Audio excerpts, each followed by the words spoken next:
I was the family black sheep, until the day I inherited everything, and watched them all come crawling back.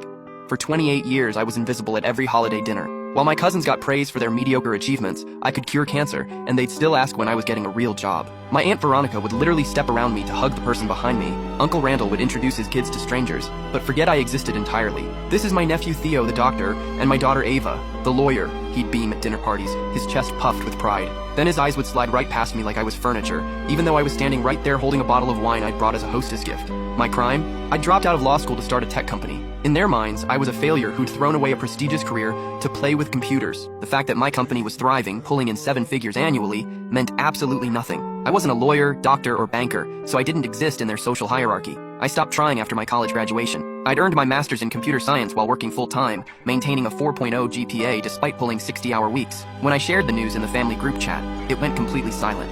Meanwhile, when my cousin Finn got promoted to assistant manager at a coffee shop, it generated 47 congratulations and 3 separate celebration dinner invitations. At Christmas dinners, I'd sit at the kids' table despite being older than half the adults present. At weddings, I wasn't included in family photos. They'd literally ask me to step aside so they could get just the family shots. During conversations, they'd talk around me like I was a ghost, discussing my life in third person while I stood right there. "Whatever happened to Quinn?" Aunt Veronica would ask my mother, as if I wasn't sitting 3 feet away. "Oh, he's still doing that computer thing," Mom would reply dismissively. The worst part? I kept showing up anyway, hoping something would change. Then grandmother Iris died. I was the only one who visited her weekly at Sunset Manor. The only one who remembered her birthday with more than a Facebook post. The only one who listened to her stories about growing up during the Depression, about losing her first husband in Korea, about building the family business from nothing. She'd squeeze my hand with surprising strength and whisper, "You're different from the rest, Quinn. That's not a bad thing." Her eyes would sparkle when she said it, like she was sharing a secret. While my family posted Instagram stories from expensive restaurants and luxury vacations, I spent every Tuesday evening playing chess with her and bringing homemade chocolate chip cookies, her favorite recipe that she taught me when I was 12. She was sharp as a tack until the very end,